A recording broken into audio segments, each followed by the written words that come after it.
ಪ್ರೀತಿಯ ವಿದ್ಯಾರ್ಥಿಗಳೇ, ಎಲ್ಲರಿಗೂ ಕೂಡ ನಮಸ್ಕಾರ. ತೌಲನಿಕ ಸಾಹಿತ್ಯ ಅಧ್ಯಯನ ಎಂದರೇನು ಅನ್ನುವಂಥದ್ದು ಮತ್ತು ಅದರ ಪ್ರಯೋಜನಗಳು ಅನ್ನುವಂಥ ಮೊದಲನೇ ಅಧ್ಯಾಯ. ಇದರ 4ನೇ ಸೆಷನ್ನು ದಾವಣಗೆರೆ ವಿಶ್ವವಿದ್ಯಾಲಯ ಅಂತಿಮ BA ಐಚ್ಛಿಕ ಕನ್ನಡದ ವಿದ್ಯಾರ್ಥಿಗಳಿಗೆ 6ನೇ ಸೆಮ್ನ ಐಚ್ಛಿಕ ಕನ್ನಡದ ವಿದ್ಯಾರ್ಥಿಗಳಿಗೆ 6.2 ಈ ಪತ್ರಿಕೆಯಾಗಿ ತೌಲನಿಕ ಅಧ್ಯಯನ ಮತ್ತು ಅದರ ಪಠ್ಯಗಳು ಅನ್ನುವಂಥ ಪತ್ರಿಕೆಯನ್ನು ನಿಗದಿಪಡಿಸಿದೆ. ಅದರ ಭಾಗವಾಗಿ ನಾವು ಈ ಅಧ್ಯಯನವನ್ನು ನಾವು ಕೈಗೊಳ್ತಾ ಇದ್ದೀವಿ. ಈಗಾಗಲೇ 3 ಅಧಿವೇಶನದಲ್ಲಿ ನಾವು ತೌಲನಿಕ ಅಧ್ಯಯನದ ಬಗ್ಗೆ ಸುಮಾರು ಚರ್ಚೆಗಳನ್ನು ಮಾಡಿಕೊಂಡು ಕೆಲವು ಪ್ರಾಥಮಿಕವಾಗಿರುವಂಥ ಮಾಹಿತಿಗಳನ್ನು ತಿಳ್ಕೊಂಡಿದ್ವಿ. ಪ್ರಿಯ ವಿದ್ಯಾರ್ಥಿಗಳೇ, ನನ್ನ ಹೆಸರು ರವಿ. ನಾನು ಕಾಲೇಜು ಮತ್ತು ತಾಂತ್ರಿಕ ಶಿಕ್ಷಣ ಇಲಾಖೆ ಇದರ ಅಡಿಯಲ್ಲಿ ಬರುವಂಥ ಸರ್ಕಾರಿ ಪ್ರಥಮ ದರ್ಜೆ ಕಾಲೇಜು ಇಲ್ಲಿನ ಕನ್ನಡ ವಿಭಾಗದಲ್ಲಿ ಕನ್ನಡ ಸಹಾಯಕ ಪ್ರಾಧ್ಯಾಪಕನಾಗಿ ಸೇವೆ ಸಲ್ಲಿಸ್ತಾ ಇದ್ದೀನಿ. ಪ್ರಸ್ತುತ ನಾವು ಈ 4ನೇ ಅಧಿವೇಶನದಲ್ಲಿ ತೌಲನಿಕ ಸಾಹಿತ್ಯ ಅಥವಾ ತೌಲನಿಕ ಸಾಹಿತ್ಯ ಅಧ್ಯಯನ ಅಂದರೆ ಏನು ಅನ್ನುವಂಥದ್ದನ್ನು ಥಿಯರಿಟಿಕಲ್ ಆಗಿ, ಸೈದ್ಧಾಂತಿಕವಾಗಿ ನಾವು ಅಭ್ಯಾಸ ಮಾಡಿಕೊಳ್ಳುವಂಥ ಒಂದು ಪ್ರಯತ್ನ ಮಾಡಿದ್ವಿ. ಅಂದರೆ ಅದರ ಪರಿಕಲ್ಪನೆ, ಹೆಸರಿನ ಪರಿಕಲ್ಪನೆ, ತೌಲನಿಕ ಅಧ್ಯಯನ ಅಂತಂದರೆ ಆ ವರ್ಡ್ ಬಂದಿರುವಂಥದ್ದು ಹೇಗೆ ಪ್ರಾರಂಭದಲ್ಲಿ ಬಂತು. ಪ್ರಾರಂಭದಲ್ಲಿ ನಾವು ತೌಲನಿಕ ಅಧ್ಯಯನದ ವಿಷಯ ಪ್ರವೇಶದ ಬಗ್ಗೆ ನಾವು ಮಾತಾಡಿದ್ವಿ. ನಂತರ ನಾವು ತೌಲನಿಕ ಅಧ್ಯಯನ ಅಂತಂತಂದರೆ ಆ ತೌಲನಿಕ ಸಾಹಿತ್ಯ ಅಥವಾ ತೌಲನಿಕ ಅಧ್ಯಯನ ಈ ಪರಿಕಲ್ಪನೆಗಳ ಬಗ್ಗೆ ನಾವು ಮಾತಾಡಿದ್ವಿ. ಈಗ ಈ 4ನೇ ಅಧಿವೇಶನದಲ್ಲಿ ಈ ತೌಲನಿಕ ಸಾಹಿತ್ಯ ಅಥವಾ ತೌಲನಿಕ ಅಧ್ಯಯನ ಅಂತಂದರೆ ಏನು ಅನ್ನುವಂಥದ್ದು, ತೌಲನಿಕ ಸಾಹಿತ್ಯ ಅಧ್ಯಯನ ಅನ್ನುವಂಥದ್ದು ಒಟ್ಟು ಎರಡೂ ಒಟ್ಟಿಗೆ ಬಂದಿರುವಂಥದ್ದು. ಹಿಂದೆ ತೌಲನಿಕ ಸಾಹಿತ್ಯ ಬಾರ್ ಅಧ್ಯಯನ ಅಂತಿತ್ತು ಅಥವಾ ತೌಲನಿಕ ಅಧ್ಯಯನ ಬಾರ್ ಸಾಹಿತ್ಯ ಅಂತಿತ್ತು. ಇಲ್ಲಿ ತೌಲನಿಕ ಸಾಹಿತ್ಯ ಅಧ್ಯಯನ, ಸಾಹಿತ್ಯದ ಅಧ್ಯಯನ, ಅದು ತೌಲನಿಕವಾಗಿದೆ. ಹಾಗಂದರೆ ಏನು ಅನ್ನುವಂಥದ್ದು, ಇದು ಅನ್ವಯಿಕವಾಗಿ ಕೆಲವು ಕೃತಿಗಳ ಉದಾಹರಣೆಗಳ ಜೊತೆಗೆ ನಾವು ಇದನ್ನು ಅಭ್ಯಾಸ ಮಾಡಿ ಇನ್ನೂ ಹೆಚ್ಚು ಪಕ್ವವಾಗಿ ತೌಲನಿಕ ಸಾಹಿತ್ಯ ಅನ್ನುವಂಥದ್ದು ಹೇಗೆ ಕಾರ್ಯನಿರ್ವಹಿಸುತ್ತೆ ಅನ್ನುವಂಥದ್ದನ್ನು ನಾವು ಈ ಅಧಿವೇಶನದಲ್ಲಿ ನಾವು ತಿಳ್ಕೊಳ್ಳುವಂಥ ಒಂದು ಪ್ರಯತ್ನ ಮಾಡೋಣ. ಈಗ ನಾವು ತಿಳ್ಕೊಂಡಿರುವಂಥದ್ದು ಈಗಾಗಲೇ ತೌಲನಿಕ ಸಾಹಿತ್ಯ ಅಥವಾ ತೌಲನಿಕ ಅಧ್ಯಯನ ಅನ್ನುವಂಥ ಈ ಪರಿಕಲ್ಪನೆಗಳು ಹೇಗೆ ನಿಷ್ಪನ್ನಗೊಂಡು ಲ್ಯಾಟಿನ್ ಭಾಷೆಯಿಂದ ಕಂಪ್ಯಾರಿಟಿವಸ್ ಮತ್ತು ಲಿಟರೇಚರ್ ಅನ್ನುವಂಥದ್ದು, ಕಂಪ್ಯಾರಿಟಿವಸ್ ಮತ್ತು ಲಿಟರೇಚರ್ ಈ ಎರಡೂ ಪದಪುಂಜಗಳು ಸೇರಿಕೊಂಡು ಕಂಪ್ಯಾರಿಟಿವ್ ಲಿಟರೇಚರ್ ಅನ್ನುವಂಥ 2 ಪದಪುಂಜಗಳು ಒಂದು ಪರಿಭಾಷೆಯಾಯಿತು. ಇದನ್ನು ನಾವು ತೌಲನಿಕ ಅಧ್ಯಯನ ಅಂತ ಕರಿತಾ ಇದ್ದೀವಿ ಅಥವಾ ತೌಲನಿಕ ಸಾಹಿತ್ಯ ಅಂತ ನಾವು ಕರಿತಾ ಇದ್ದೀವಿ. ಸೊ ನಂತರ ಇದನ್ನು ನಿರ್ದಿಷ್ಟವಾಗಿರುವಂಥ ಒಂದು ಅರ್ಥದಲ್ಲಿ ಬಳಸಲಾಯಿತು. ಆಂಪಿಯರ್ ಅನ್ನುವಂಥವನು ಈ ತೌಲನಿಕ ಅಧ್ಯಯನದ ಪಿತಾಮಹ ಅಂತ ಅನಿಸ್ಕೊಂಡ, ಅಥವಾ ಈ ಅಧ್ಯಯನದ ನೈಜ ಕೊಲಂಬಸ್ ಅಂತಂತನೂ ಕೂಡ ಅನಿಸ್ಕೊಂಡ. ಸೊ ನಾವು ನಂತರ ಈ ಅಧ್ಯಯನ ಅನ್ನುವಂಥದ್ದು ನಂತರ ಹಿಂಗೆ ಮುಂದುವರ್ಕೊಂಡು ಬಂತು. ಒಂದು ಬೃಹತ್ತಾಗಿರುವಂಥ ಜ್ಞಾನಶಿಸ್ತಾಗಿ ಇದು ಬೆಳೀತು. ಆದರೆ ಪದಗಳು ಮಾತ್ರ, ಅಂದರೆ ಅಧ್ಯಯನಕ್ಕೆ ಸಂಬಂಧಪಟ್ಟಂಗೆ ಈ ಜ್ಞಾನ ಶಿಸ್ತಿಗೆ ಅಥವಾ ಅಧ್ಯಯನ ಶಿಸ್ತಿಗೆ ಸಂಬಂಧಪಟ್ಟಂಗೆ ತೌಲನಿಕ ಅಧ್ಯಯನ ಅನ್ನುವಂಥ ಹೆಸರು ಉಳಿತು ಅಂತಂದ್ಬಿಟ್ಟು. ಸರಿ, ಈ ತೌಲನಿಕ ಅಧ್ಯಯನ ಅನ್ನುವಂಥದ್ದು ಹೆಂಗೆ ಕಾರ್ಯನಿರ್ವಹಿಸುತ್ತೆ ಅನ್ನುವಂಥದ್ದು. ಸೊ ಹಾಗಾಗಿ ತೌಲನಿಕ ಸಾಹಿತ್ಯ ಅಧ್ಯಯನ ಅಂತಂದರೆ ಏನು ಅನ್ನುವಂಥದ್ದು ಇದು 2 ಭಾಗದಲ್ಲಿದೆ. ಇದು ಸ್ವಲ್ಪ ದೀರ್ಘವಾಗಿರುವಂಥ ಪರಿಕಲ್ಪನೆ. ಸೊ 2 ಭಾಗದಲ್ಲಿದೆ. 2 ಭಾಗದಲ್ಲಿರುವಂಥದ್ದನ್ನು ನಾವು 2 ಸೆಷನ್ ಮಾಡ್ಕೊಂಡಿದ್ದೀವಿ, 4 ಮತ್ತು 5ರಲ್ಲಿ. ಅಂದರೆ 4ನೇ ಭಾಗನೇ 5ನೇ ಭಾಗದಲ್ಲಿ ಸ್ವಲ್ಪ ಮುಂದುವರೆದ ಭಾಗ, ಅದು ಕಂಟಿನ್ಯೂ ಆಗುತ್ತೆ. ಈಗ ಪರಿಕಲ್ಪನೆಗಳಲ್ಲಿ ಕೆಲವು ಗೊಂದಲಗಳಿರ್ತವೆ.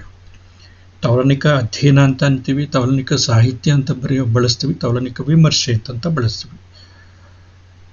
ಎಲ್ಲನೂ ಕೂಡ ಸಾಹಿತ್ಯಕ್ಕೆ ಸಂಬಂಧಪಟ್ಟಂಥ ಅಧ್ಯಯನನೇ. ಸರಿ, ಹಾಗಾದರೆ ಕರೆಕ್ಟಾಗಿ ಬಳಸಬೇಕಾಗಿರುವಂಥ ಪದ ಯಾವುದು, ಸರಿಯಾಗಿ ಬಳಸಬೇಕಾಗಿರುವಂಥ ಪದ, ಅದು ತೌಲನಿಕ ಅಧ್ಯಯನನ, ತೌಲನಿಕ ಸಾಹಿತ್ಯನ ಅಥವಾ ತೌಲನಿಕ ವಿಮರ್ಶೆನ ಅನ್ನುವಂಥದ್ದು. ತೌಲನಿಕ ಅಧ್ಯಯನಕಾರರಲ್ಲೇ ಈ ಬಗ್ಗೆ ಗೊಂದಲ ಇದೆ. ಕೆಲವರು ಎರಡನ್ನೂ ಸರಿ ಅಂತಂತ ಹೇಳ್ತಾರೆ. ತೌಲನಿಕ ಅಧ್ಯಯನ ಅಥವಾ ತೌಲನಿಕ ಸಾಹಿತ್ಯ ಅನ್ನುವಂಥದ್ದು ಎರಡೂ ಸರಿ ಇದೆ ಅಂತಂತ ಹೇಳ್ತಾರೆ. ಕೆಲವರು ಇಲ್ಲ ನಿರ್ದಿಷ್ಟವಾಗಿ ತೌಲನಿಕ ಸಾಹಿತ್ಯ ಬಳಸಬೇಕು ಅಂತಂತ ಹೇಳ್ತಾರೆ, ಇಲ್ಲ ಸಾಹಿತ್ಯಗಳ ತೌಲನಿಕ ಅಧ್ಯಯನ ಅಂತ ಬಳಸಬೇಕು ಅಂತ ಲೇನ್ ಕೂಪರ್ ಹೇಳಿದ್ದ. ಕಾರ್ನೆಲ್ ವಿಶ್ವವಿದ್ಯಾಲಯದವನು, ಅಮೆರಿಕದವನು. ಪ್ರಾವರ್ ಅದೇ ಥರ ಒಂದು ಕೃತಿಯನ್ನು ಕೂಡ ರಚಿಸ್ತ. ಸೊ ಈ ಥರದ ಭಿನ್ನತೆಗಳೆಲ್ಲ ಇದ್ದಾವೆ. ಆದರೆ ನಾವು ಅನ್ವಯಿಕತೆಗೆ ಸಂಬಂಧಪಟ್ಟಂಗೆ ಬಂದಾಗ, ಪ್ರಾಕ್ಟಿಕಲ್ ಆಗಿ ನಾವು ಅಭ್ಯಾಸಕ್ಕೆ ಸಂಬಂಧಪಟ್ಟಂಗೆ ಬಂದಾಗ ತೌಲನಿಕ ಅಧ್ಯಯನ ಅಥವಾ ತೌಲನಿಕ ಸಾಹಿತ್ಯ ಆ್ಯಕ್ಚುಲಿ ಒಂದೇ ಭಾಗಕ್ಕೆ ಬರ್ತವೆ. ತೌಲನಿಕ ವಿಮರ್ಶೆ ಅನ್ನುವಂಥದ್ದು ಮತ್ತೊಂದು ಅಧ್ಯಯನ ಶಿಸ್ತಾಗುತ್ತೆ. ಇದು ನಮ್ಮ ಮನಸ್ಸಲ್ಲಿ ಇಟ್ಕೋಬೇಕು. ತೌಲನಿಕ ವಿಮರ್ಶೆ ಅನ್ನುವಂಥದ್ದು ಒಂದು ಭಾಗ ಆದರೆ ತೌಲನಿಕ ಅಧ್ಯಯನದಲ್ಲಿ, ತೌಲನಿಕ ಅಂದರೆ ಅದರ ಒಂದು ಸಪ್ರೇಟ್ ಆಗಿರುವಂಥ ಭಾಗ ಆದರೆ ತೌಲನಿಕ ಅಧ್ಯಯನ ಅದನ್ನು ಒಳಗೊಂಡಂತಹ ಒಂದು ಸಮಗ್ರವಾಗಿರುವಂಥ ಅಧ್ಯಯನ ಶಿಸ್ತಾಗುತ್ತೆ. ಈ ತೌಲನಿಕ ಅಧ್ಯಯನ ಅನ್ನುವಂಥದ್ದು ಆಧುನಿಕವಾಗಿರುವಂಥದ್ದು ಅಥವಾ ತೌಲನಿಕ ಸಾಹಿತ್ಯ ಅನ್ನುವಂಥದ್ದು ಆಧುನಿಕವಾಗಿರುವಂಥ ಒಂದು ಪರಿಕಲ್ಪನೆ. ತೌಲನಿಕ ವಿಮರ್ಶೆ ಪ್ರಾಚೀನವಾಗಿರುವಂಥದ್ದು. ಇದು ವಿಚಿತ್ರ ಅಂತಂತ ಅನ್ಸಿದ್ರು ಕೂಡ ಇದು ಹಾಗೇನೆ ಇರುವಂಥದ್ದು. ಯಾಕೆ ಅಂತಂತಂದರೆ ಹೋಲಿಕೆ ಅನ್ನುವಂಥದ್ದು ಹಿಂದಿನಿಂದನೂ ಕೂಡ ಇರುವಂಥದ್ದು. ನಾವು ತೌಲನಿಕ ಅಂದಾಗ ತುಲನೆ ಅಥವಾ ಹೋಲಿಕೆ ಅಂತ ನಾವು ಕರೆದಿದ್ದೀವಿ. ಅದರ ಅರ್ಥ ಹಿಂಗೆ ಅಂತ. ಹೋಲಿಕೆ ಅನ್ನುವಂಥದ್ದು ಹಿಂದೆಯಿಂದ ಕೂಡ ಇರುವಂಥದ್ದು. ಸಾಹಿತ್ಯದಲ್ಲಿ ಹೋಲಿಕೆಗಳು ಮೊದಲಿಂದ ಕಂಡು ಬಂದಿದ್ದಾವೆ. ಆದರೆ ತೌಲನಿಕ ಸಾಹಿತ್ಯ ಅನ್ನುವಂಥ ಅಧ್ಯಯನ ಶಿಸ್ತಿದೆಯಲ್ಲ, ಅದು ಇತ್ತೀಚಿನದು, ಹೊಸದು. ಈ ತೌಲನಿಕ ಸಾಹಿತ್ಯ ಅನ್ನುವಂಥ ಅಧ್ಯಯನದ ಶಿಸ್ತಿನ ಒಳಗಡೆ ನಾವು ಏನು ಮಾಡ್ಕೊಂಡಿದ್ದೀವಿ ಅಂತಂದರೆ ತೌಲನಿಕ ವಿಮರ್ಶೆಯನ್ನು ಸೇರಿಸ್ಕೊಂಡಿದ್ದೀವಿ. ಕ್ಲಿಯರ್ ಕಟ್ ಮಾಡ್ಕೋಬೇಕು, ಸ್ಪಷ್ಟಪಡಿಸ್ಕೊಳ್ಬೇಕು. ತೌಲನಿಕ ವಿಮರ್ಶೆ ಪ್ರಾಚೀನವಾಗಿರುವಂಥದ್ದು.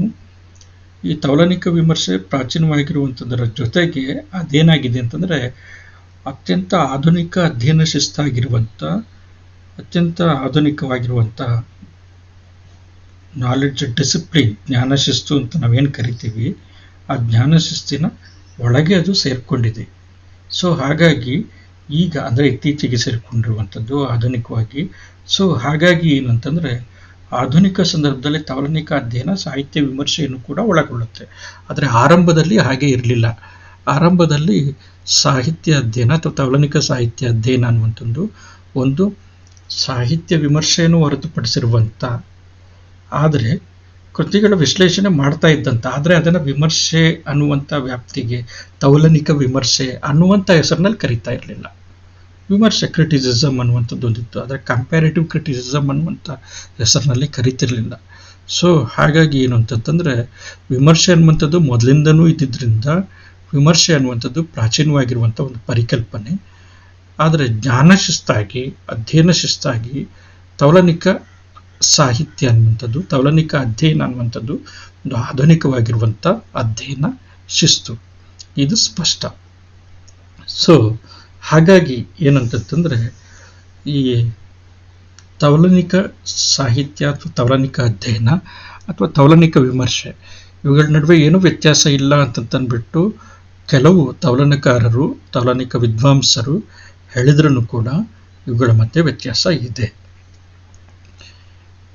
ಇದು ಬಹುತೇಕ ತೌಲನಿಕ ವಿದ್ವಾಂಸರು ಇತ್ತೀಚೆಗೆ ಒಪ್ಕೊಂಡಿದ್ದಾರೆ. ತೌಲನಿಕ ವಿಮರ್ಶೆ ಅನ್ನುವಂಥದ್ದು ನೋಡಿ, ಇಲ್ಲಿ ಇದನ್ನು ಸ್ಪಷ್ಟವಾಗಿ ಹೇಳ್ತಾ ಇದ್ದಾರೆ. ತೌಲನಿಕ ವಿಮರ್ಶೆ ಅನ್ನುವಂಥದ್ದು ಸಾಹಿತ್ಯ ವಿಮರ್ಶೆಯೊಂದಿಗೆ ಬೆಳೆದು ಬಂದಂಥ ಪ್ರಾಚೀನ ಅಧ್ಯಯನ ಕ್ರಮ. ಕೊನೆಯ ಸಾಲು ನೋಡ್ಕೊಳ್ರಿ. ತೌಲನಿಕ ವಿಮರ್ಶೆ ಅನ್ನುವಂಥದ್ದು ಸಾಹಿತ್ಯ ವಿಮರ್ಶೆಯೊಂದಿಗೆ ಬೆಳೆದು ಬಂದಂಥ ಪ್ರಾಚೀನ ಅಧ್ಯಯನ ಕ್ರಮ ಆಗಿದೆ. ಅಂದರೆ ತೌಲನಿಕ ವಿಮರ್ಶೆ ಸಾಹಿತ್ಯ ವಿಮರ್ಶೆಯೊಂದಿಗೆ ಬೆಳೆದು ಬಂದ. ಸಾಹಿತ್ಯ ವಿಮರ್ಶೆ ಮೊದಲಿದ್ದಿದ್ದು, ಆಮೇಲೆ ತೌಲನಿಕ ವಿಮರ್ಶೆ ನಂತರ ಬಂದಿತ್ತು. ಸೊ ಅಲ್ಲಿ ನಿರ್ದಿಷ್ಟವಾಗಿ ಹೇಳ್ತಾ ಇದ್ದಾರೆ, ಸಾಹಿತ್ಯ ವಿಮರ್ಶೆ ಮೊದಲಿದ್ದಿದ್ದು, ನಂತರ ತೌಲನಿಕ ವಿಮರ್ಶೆ ಅನ್ನುವಂಥ ಒಂದು ಸಪ್ರೇಟ್ ಆಗಿರುವಂಥ ಪ್ರತ್ಯೇಕ ಒಂದು ಪರಿಕಲ್ಪನೆ ಅನ್ನುವಂಥದ್ದು ಬಂತು. ಅದು ನಂತರ ತೌಲನಿಕ ಅಧ್ಯಯನದ ಭಾಗ ಆಯಿತು. ಈ ತೌಲನಿಕ ಅಧ್ಯಯನದ ಭಾಗ ಯಾವಾಗ ಆಯಿತು, ಆವಾಗಿಂದ ಅದು ತೌಲನಿಕ ವಿಮರ್ಶೆ ಅಂತ ಕರೆಯಲ್ಪಡ್ತು. ಸೊ ಹಾಗಾಗಿ ವಿಮರ್ಶೆ ಪ್ರಾಚೀನ, ತೌಲನಿಕ ವಿಮರ್ಶೆ ಆಧುನಿಕ. ವಿಮರ್ಶೆಗೆ ಹೋಲಿಸಿದ್ರೆ ಇದನ್ನು ನಾವು ಮನಸ್ಸಿನಲ್ಲಿ ಇಟ್ಕೊಳ್ಬೇಕು. ನಂತರ ಈ ತೌಲನಿಕ ವಿಮರ್ಶೆ ಅಂತಂದ್ರೆ ಏನು ಅನ್ನುವಂಥದ್ದನ್ನು ನಾವು ಮನಸ್ಸಲ್ಲಿ ಇಟ್ಕೊಳ್ಬೇಕು. ಈಗ ನಾವು ಗಮನಿಸಬೇಕು, ತೌಲನಿಕ ವಿಮರ್ಶೆ ಅಂತಂತಂದ್ರೆ ನೋಡ್ರಿ, ತೌಲನಿಕ ಅಧ್ಯಯನ ಅಥವಾ ತೌಲನಿಕ ಸಾಹಿತ್ಯ ಅಂತಂತಂದ್ರೆ ಒಂದಕ್ಕಿಂತ ಹೆಚ್ಚಿನ ಸಾಹಿತ್ಯಗಳನ್ನು ನಾವು ಅಭಿಮುಖವಾಗಿಸಿ ಎದುರು ಬದರಾಗಿಸಿ ನಾವೇನು ಮಾಡ್ತೀವಿ ಅಂತಂತಂದ್ರೆ ಅವುಗಳನ್ನು ವಿಶ್ಲೇಷಣೆ ಮಾಡುವಂಥ, ಅಧ್ಯಯನ ಮಾಡುವಂಥ, ಅವುಗಳಲ್ಲಿರುವಂಥ ಸಾಮ್ಯ ವೈಷಮ್ಯಗಳನ್ನು ಅಥವಾ ಸಾದೃಶ್ಯ ವೈದೃಶ್ಯಗಳನ್ನು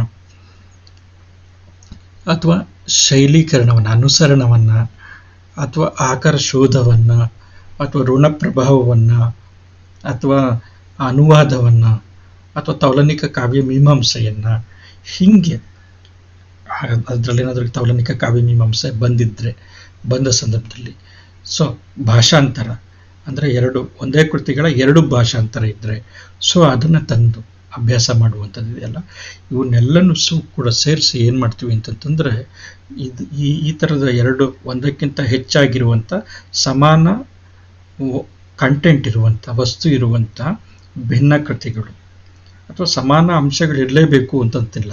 2 ಕೃತಿಗಳನ್ನು ಒಟ್ಟಿಗೆ ತಂದು ಅದು ಸಮಾನ ಕಾಲದ್ದಿರ್ಬೋದು, ಭಿನ್ನ ಕಾಲದ್ದಿರ್ಬೋದು, ಸಮಾನ ಭಾಷೆದಿರ್ಬೋದು, ಭಿನ್ನ ಭಾಷೆದಿರ್ಬೋದು, ಸಮಾನ ಪ್ರದೇಶದಿರ್ಬೋದು, ಭಿನ್ನ ಪ್ರದೇಶದ್ದಿರ್ಬೋದು, ಸೊ ಸಮಾನ ರಾಷ್ಟ್ರದ್ದಿರ್ಬೋದು, ಭಿನ್ನ ರಾಷ್ಟ್ರದ್ದಿರ್ಬೋದು, ಅಂತಾರಾಷ್ಟ್ರೀಯವಾದದ್ದು ಆಗಿರ್ಬೋದು. ಇವುಗಳನ್ನು ತಂದುಬಿಟ್ಟು ಒಟ್ಟಿಗೆ ತಂದು ನಾವೇನು ಮಾಡ್ತೀವಿ ಅಂತಂತಂದರೆ ಆ ಕೃತಿಗಳನ್ನು ನಾವು ಅಭ್ಯಾಸ ಮಾಡುವಂಥದ್ದು ಒಂದು ಕ್ರಮ. ಈ ಅಭ್ಯಾಸ ಮಾಡುವಂಥ ಸಂದರ್ಭದಲ್ಲಿ ಮಾಡುವಂಥ ವಿಶ್ಲೇಷಣೆ, ಅದರ ಹಿಂದಿನ ತಾತ್ವಿಕತೆ, ಅದಕ್ಕಿರುವಂಥ ಪ್ರೇರಣೆ, ಅದರ ಸಾಮ್ಯತೆ, ಅದರ ವೈದೃಶ್ಯತೆ ಅಥವಾ ವಿಭಿನ್ನತೆ, ಒಂದು ಕೃತಿಯ ಅನನ್ಯತೆ, ಒಂದು ಕೃತಿ ಮತ್ತೊಂದು ಕೃತಿಯಿಂದ ಹೆಂಗೆ ಋಣಿಯಾಗಿದೆ ಅಥವಾ ಪ್ರಭಾವಿತವಾಗಿದೆ, ಇದನ್ನೆಲ್ಲನೂ ಕೂಡ ವಿಮರ್ಶೆ ಮಾಡುವಂಥ ಒಂದು ಕ್ರಮವನ್ನು ನಾವು ತೌಲನಿಕ ವಿಮರ್ಶೆ ಅಂತಂತ ನಾವು ಕರಿತೀವಿ. ತೌಲನಿಕ ವಿಮರ್ಶೆ ಅಂತಂತಂದ್ರೆ ಈ ಥರ, ಅಂದರೆ 2 ಕೃತಿಗಳನ್ನು ಒಟ್ಟಿಗೆ ತಂದು ಅವುಗಳನ್ನು ಅಭ್ಯಾಸ ಮಾಡುವಂಥ ಕ್ರಮವನ್ನು ತೌಲನಿಕ ವಿಮರ್ಶೆ ಅಂತ ತಂದ್ಬಿಟ್ಟು ಕರಿತೀವಿ. ಅಥವಾ ಇಬ್ಬರ ಲೇಖಕರನ್ನು ಅದು ಅವ್ರ ಮೇಲೆ ಬೀರಿದಂಥ ಕೃತಿಗಳ ಪ್ರಭಾವ, ಅವ್ರ ಮೇಲೆ ಬೀರಿದಂಥ ಲೇಖಕರ ಪ್ರಭಾವ, ಅವ್ರಿಗಿದ್ದಂಥ ಸಾಮಾಜಿಕ ಹಿನ್ನೆಲೆ, ಅವ್ರಿಗಿದ್ದಂಥ ವೈಚಾರಿಕವಾಗಿರುವಂಥ ಪ್ರಭಾವ ಅಥವಾ ವೈಚಾರಿಕವಾಗಿರುವಂಥ ಅವ್ರ ಮೇಲೆ ಬೀರಿದಂಥ ವೈಚಾರಿಕ ಸಂಹಿತೆ, ಇವನ್ನೆಲ್ಲನೂ ಕೂಡ ಅಭ್ಯಾಸ ಮಾಡುವಂಥದ್ದು. ತಾತ್ವಿಕವಾಗಿರುವಂಥ ಅವರ ವಿಶ್ವಾಸ ಯಾವುದರ ಬಗ್ಗೆ ಇತ್ತು, ಅವರ ಐಡಿಯಾಲಜಿ ಯಾವುದು, ಸೊ ಇದನ್ನು ಅಭ್ಯಾಸ ಮಾಡುವಂಥದ್ದು ಕೂಡ ತೌಲನಿಕ ವಿಮರ್ಶೆ ವ್ಯಾಪ್ತಿ ಒಳಗಡೆ ಬರುತ್ತೆ. ಫಾರ್ ಎಕ್ಸಾಂಪಲ್, ಇದಕ್ಕೆ ನಾವು ಒಂದು ಉದಾಹರಣೆಯನ್ನು ಕೊಡೋದಾದರೆ, ಭಾರತೀಯ ಕಾವ್ಯ ಮೀಮಾಂಸೆಗೆ ಸಂಬಂಧಪಟ್ಟಂಗೆ ಇದನ್ನು ಭಾರತೀಯ ಕಾವ್ಯ ಮೀಮಾಂಸೆ ಅಂತ ನಾವು ಹಿಂದಿನಿಂದನೂ ಕೂಡ ಬಳಸ್ಕೊಂಡು ಬಂದಿದ್ದೀವಿ. ಆದರೆ ಆ್ಯಕ್ಚುಲಿ ಇದು ಸಂಸ್ಕೃತ ಕಾವ್ಯ ಮೀಮಾಂಸೆ. ಭಾರತೀಯ ಕಾವ್ಯ ಮೀಮಾಂಸೆ ಅನ್ನುವಂಥ ಒಂದು ಕಾವ್ಯ ಮೀಮಾಂಸೆ ಆ್ಯಕ್ಚುಲಿ ಇಲ್ಲ. ನಾವು BM ಶ್ರೀಕಂಠಯ್ಯ ಅವರ ತಿನಂ ಶ್ರೀಕಂಠಯ್ಯ ಅವರ ಭಾರತೀಯ ಕಾವ್ಯ ಮೀಮಾಂಸೆ ಇದೆಯಲ್ಲ, ಈ ಭಾರತೀಯ ಕಾವ್ಯ ಮೀಮಾಂಸೆಯನ್ನು ನಾವು ಅದರಲ್ಲಿರುವಂಥ ಸಂಸ್ಕೃತ ಕಾವ್ಯ ಮೀಮಾಂಸೆಯ ಕೃತಿಗಳನ್ನು ಮತ್ತು ಲೇಖಕರನ್ನು ಭಾರತೀಯ ಕಾವ್ಯ ಮೀಮಾಂಸಕರು ಮತ್ತು ಭಾರತೀಯ ಕಾವ್ಯ ಮೀಮಾಂಸೆಯ ಕೃತಿಗಳು ಅಂತಂತ ನಾವು ಒಪ್ಕೊಂಡ್ಬಂದ್ಬಿಟ್ಟಿದ್ವಿ ಪ್ರಶ್ನೆ ಮಾಡಲಾರ್ದಂಗೆ. ನಮ್ಮ ವಿಶ್ವವಿದ್ಯಾಲಯಗಳು, ಶಿಕ್ಷಣ ಸಂಸ್ಥೆಗಳು ಈ ರೀತಿ ನಮಗೆ ಕಲಿಸಿದವೆ. ಸೊ ಹಾಗಾಗಿ ನಾವು ನಮ್ಮದೇ ಆಗಿರುವಂಥ ಒಂದು ಕಾವ್ಯ ಮೀಮಾಂಸೆಯನ್ನು ಕೂಡ ಕಟ್ಕೊಳ್ಬೇಕು ಅಂತಂದ್ಬಿಟ್ಟು ಒಂದು ಚಿಂತನೆಯೂ ಕೂಡ ಇದೆ. ಸರಿ, ಈಗ ಇಲ್ಲಿ ಅಧ್ಯಯನಕ್ಕೋಸ್ಕರ ನಾವು ಭಾರತೀಯ ಕಾವ್ಯ ಮೀಮಾಂಸೆ ಅಂತ ಅಂದ್ಕೊಂಡ್ರು ಕೂಡ ಭಾರತೀಯ ಕಾವ್ಯ ಮೀಮಾಂಸೆಯಲ್ಲಿ ಬರುವಂಥ ಅಥವಾ ಸಂಸ್ಕೃತ ಕಾವ್ಯ ಮೀಮಾಂಸೆಯಲ್ಲಿ ಬರುವಂಥ ಭರತನ ಕೃತಿ ನಾಟ್ಯಶಾಸ್ತ್ರ. ನಾಟ್ಯ ಅಂತಂತಂದರೆ ಅಲ್ಲಿ ನಾಟಕ ಅಂತ, ನಾಟಕಕ್ಕೆ ಸಂಬಂಧಪಟ್ಟಿರುವಂಥ ಕೃತಿ ಮತ್ತು ನೃತ್ಯಕ್ಕೂ ಕೂಡ ಸಂಬಂಧಪಟ್ಟಿರುವಂಥ ಕೃತಿ ಇದು. ಆನಂದವರ್ಧನ ಅನ್ನುವಂಥವನು ಆನಂದವರ್ಧನ ಧ್ವನ್ಯಾಲೋಕ ಅನ್ನುವಂಥ ಕೃತಿಯನ್ನು ಬರೆದಿದ್ದಾನೆ. ಸೊ ಈಗ ಭರತ ಏನು ಮಾಡ್ತಾನೆ ಅಂತಂದರೆ, ರಸ ಒಂದು ಕಾವ್ಯದಲ್ಲಿ ಮುಖ್ಯ ಅಂತಂತ ಹೇಳ್ತಾನೆ.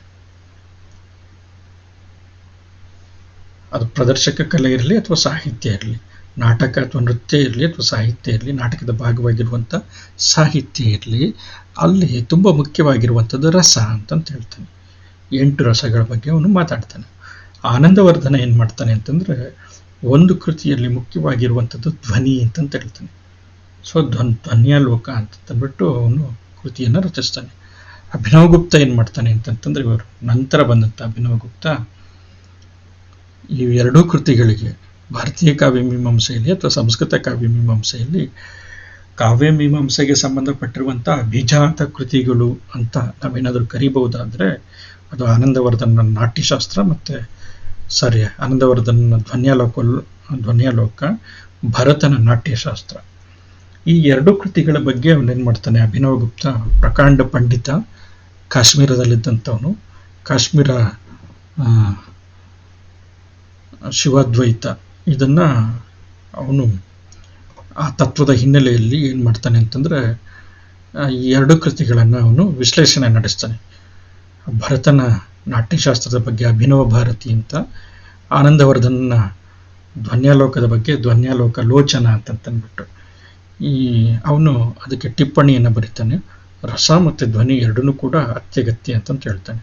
ನೋಡ್ರಿ, ಈ ಅಭಿನವಗುಪ್ತ ಮಾಡುವಂಥ ಅಂದರೆ ಈ ಎರಡು ಕೃತಿಗಳನ್ನು ಇಟ್ಕೊಂಡು ಭರತನ ನಾಟ್ಯಶಾಸ್ತ್ರ ಮತ್ತು ಆನಂದವರ್ಧನ ಧ್ವನ್ಯಾಲೋಕ ಈ ಎರಡು ಕೃತಿಗಳನ್ನು ಇಟ್ಕೊಂಡು ಅಭಿನವ ಭಾರತಿ ಮತ್ತು ಧ್ವನ್ಯಾಲೋಕ ಲೋಚನ ಅನ್ನುವಂಥ ಎರಡು ಕೃತಿಗಳನ್ನು ಬರೀತಾ ಅವನೇನು ಮಾಡ್ತಾನೆ ಅಂತಂದರೆ, ಅವನು ರಸ ಮತ್ತು ಧ್ವನಿಗಳು ಕೃತಿಯ ಎರಡು ಕಣ್ಣುಗಳಿದ್ದಂಗೆ ಅನ್ನುವಂಥದ್ದನ್ನು ಪ್ರತಿಪಾದನೆ ಮಾಡ್ತಾನೆ. ಸೊ ಹಾಗಾಗಿ ಇದು ತೌಲನಿಕ ಅಧ್ಯಯನದ ಒಂದು ಅನ್ವಯಿಕ ಮಾದರಿ ಹಾಗೆ ನಾವು ಕಾಣ್ಬೋದು ಅಭಿನವಗುಪ್ತ ಮಾಡುವಂಥ ಕೆಲಸವನ್ನು. ಹಾಗೆ ಪಾಶ್ಚಾತ್ಯ ಕಾವ್ಯಮೀಮಾಂಸೆಗೆ ಸಂಬಂಧಪಟ್ಟಂಗೆ ಅರಿಸ್ಟಾಟಲ್ ಮತ್ತು ಲಾಂಜೈನಸ್ ನಡುವೆ ಈ ಥರದ ತೌಲನಿಕ ವಿಮರ್ಶೆಯನ್ನು ನಾವು ಮಾಡ್ಬೋದು. ಅರಿಸ್ಟಾಟಲ್ ಏನು ಮಾಡ್ತಾನೆ ಅಂತಂತಂದರೆ, ನಮ್ಮ ಆಗಲೇ ನಾವು ಹಿಂದಿನ ಅಧಿವೇಶನದಲ್ಲಿ ನಾವು ಪ್ರಸ್ತಾಪ ಮಾಡಿದ್ವಿ.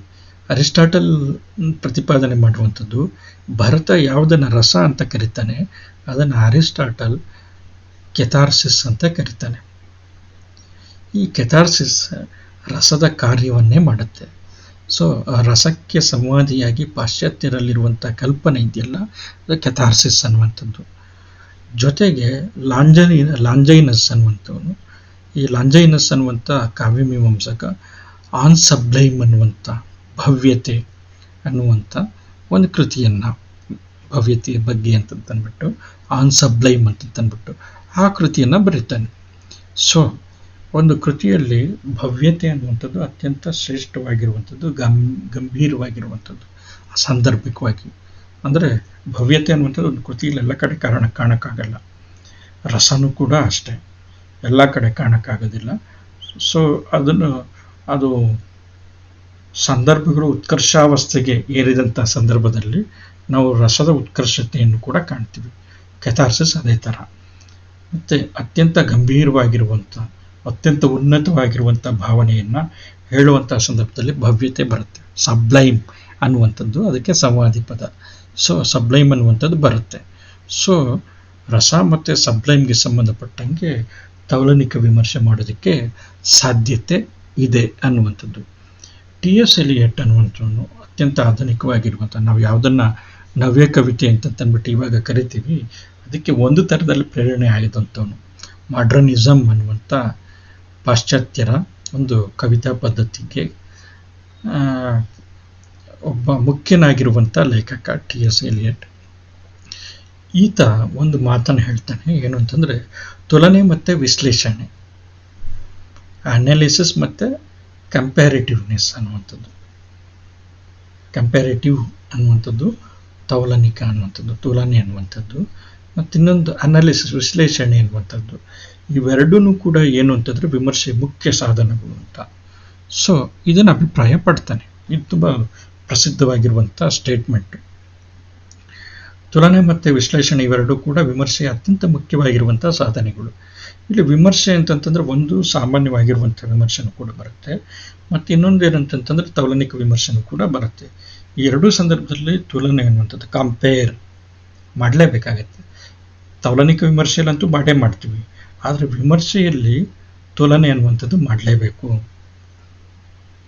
ಟಿ.ಎಸ್. ಎಲಿಯಟ್ ಹೇಳುವಂಥ ಮಾತು, ಅತ್ಯಂತ ಪ್ರಖ್ಯಾತನಾಗಿರುವಂಥ ಕವಿ.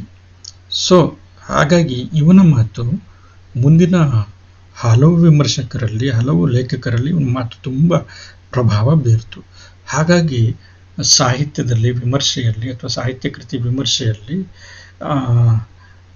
ತೌಲನಿಕವಾಗಿರುವಂಥ, ತುಲನಾತ್ಮಕವಾಗಿರುವಂಥ, ಅಥವಾ ಒಂದು ಪಠ್ಯದ ಜೊತೆ ಮತ್ತೊಂದು ಪಠ್ಯವನ್ನು ಕಂಪೇರ್ ಮಾಡುವಂಥ, ಆಮೇಲೆ ವಿಮರ್ಶೆ ಮಾಡುವಂಥ, ಅದ್ರ ಜೊತೆ ವಿಶ್ಲೇಷಣೆ ನಡೆಸುವಂಥ ಕ್ರಿಯೆಯಲ್ಲಿ ತೊಡಗಿಕೊಂಡ್ರು ವಿಮರ್ಶಕರು ಮತ್ತು ಸಾಹಿತಿಗಳು ಅಥವಾ ಲೇಖಕರು. ಸೊ ಹಾಗಾಗಿ ಏನಂತಂದರೆ ಟಿ.ಎಸ್. ಎಲಿಯಟ್ ವಿಮರ್ಶೆಗೆ ಒಂದು ಹೊಸ ರೀತಿಯ ದಿಕ್ಕನ್ನು ಅವನು ಏನು ಮಾಡ್ತಾನೆ ಅಂತಂದರೆ ಕೊಡ್ತಾನೆ. ಅಷ್ಟು ಪ್ರಭಾವಶಾಲಿಯಾಗಿರುವಂಥ ಒಬ್ಬ ಲೇಖಕ, ಮತ್ತು ಅವನ ಸ್ಟೇಟ್ಮೆಂಟ್ ಕೂಡ ಅಷ್ಟೇ ಪ್ರಭಾವಶಾಲಿಯಾಗಿತ್ತು ಆ ಸಂದರ್ಭದಲ್ಲಿ. ಸೊ ಒಬ್ಬ ವ್ಯಕ್ತಿಯನ್ನು ಅವನು ಹೇಳುವಂಥದ್ದು ನೋಡ್ರಿ, ಒಬ್ಬ ವ್ಯಕ್ತಿಯನ್ನು ಅಥವಾ ಕೃತಿಯನ್ನು ಅಥವಾ ವಿಚಾರವನ್ನು ನಾವು ಸಮರ್ಥವಾಗಿ ನಾವು ತಿಳ್ಕೊಳ್ಳೋದಕ್ಕೆ ಸಾಧ್ಯ ಆಗೋದು ಯಾವುದರಿಂದ ಅಂತಂತಂದರೆ, ಆ ವಸ್ತು ಅಥವಾ ವ್ಯಕ್ತಿ ಅಥವಾ ವಿಚಾರವನ್ನು ಮತ್ತೊಂದು ವಸ್ತು, ವ್ಯಕ್ತಿ ಅಥವಾ ವಿಚಾರದ ಜೊತೆಗೆ ಹೋಲಿಸಿದಾಗ ಮಾತ್ರ. ಈಗ ನಾವು ಯಾವುದನ್ನಾದರೂ ಒಂದು ಕೃತಿಯನ್ನು ತುಂಬ ಉತ್ತಮ ಅಂತಂತ ನಾವು ಹೇಳಬೇಕಾದ್ರೆ ಅದರ ಎದುರುಗಡೆ ಬೇರೆ ಕೃತಿಗಳು ಇರಬೇಕಾಗತ್ತೆ. ಆ ಬೇರೆ ಕೃತಿಗಳು ಇದಕ್ಕಿಂತ ಕನಿಷ್ಠವಾಗಿರಬೇಕಾಗತ್ತೆ. ಆಗ ನಾವು ಅದನ್ನು ಉತ್ತಮ ಅಂತ ಕರಿತೀವಿ. ಇವನು ತುಂಬ ಮೌಲ್ಯಪರನಾಗಿರುವಂಥ ವ್ಯಕ್ತಿ ಅಂತಂತ ಹೇಳಿದಾಗ ಎದುರುಗಡೆ ಇರುವಂಥ ವ್ಯಕ್ತಿಗಳು ಮೌಲ್ಯದ ಲೆಕ್ಕದಲ್ಲಿ ಅವನಿಗಿಂತ ಕಡಿಮೆ ಮಟ್ಟದಲ್ಲಿರಬೇಕು. ಸೊ ಆಗ ಇವನನ್ನು ಅತ್ಯಂತ ಮೌಲ್ಯಪರನಾಗಿರುವಂಥ ವ್ಯಕ್ತಿ ಅಂತ ನಾವು ಕರಿತೀವಿ. ಸೊ ತುಲನೆ ಅನ್ನುವಂಥದ್ದು, ವಿಶ್ಲೇಷಣೆ ಅನ್ನುವಂಥದ್ದು ತುಂಬ ಮುಖ್ಯವಾಗಿರುವಂಥದ್ದು ಅನ್ನುವಂಥ ಆ ನೆಲೆಯಲ್ಲಿ ಟಿ.ಎಸ್. ಎಲಿಯಟ್ ಹೇಳ್ತಾನೆ. ಇಲ್ಲಿ ಒಂದು ಅಂಶವನ್ನು ನಾವು ಗಮನಿಸಬೇಕು. ಏನು ಅಂತಂತಂದರೆ, ತೌಲನಿಕ ವಿಮರ್ಶೆ ತೌಲನಿಕ ಸಾಹಿತ್ಯ ಅಲ್ಲ. ಅಂದರೆ ತೌಲನಿಕ ವಿಮರ್ಶೆ ಅನ್ನುವಂಥದ್ದೆಲ್ಲ ಅದೇ ತೌಲನಿಕ ಸಾಹಿತ್ಯ ಅಲ್ಲ, ಅಥವಾ ಅದೇ ತೌಲನಿಕ ಅಧ್ಯಯನ ಅಲ್ಲ. ತೌಲನಿಕ ವಿಮರ್ಶೆ ಅನ್ನುವಂಥದ್ದು ತೌಲನಿಕ ಅಧ್ಯಯನದಲ್ಲಿ ಬರುವಂಥ ಒಂದು ಭಾಗ ಅಷ್ಟೇ. ನೋಡಿ ಹೇಳ್ತಿರುವಂಥದ್ದು, ತೌಲನಿಕ ವಿಮರ್ಶೆ ಒಂದು ಸಾಧನ ಅಥವಾ ಒಂದು ಅಧ್ಯಯನ ವಿಧಾನ.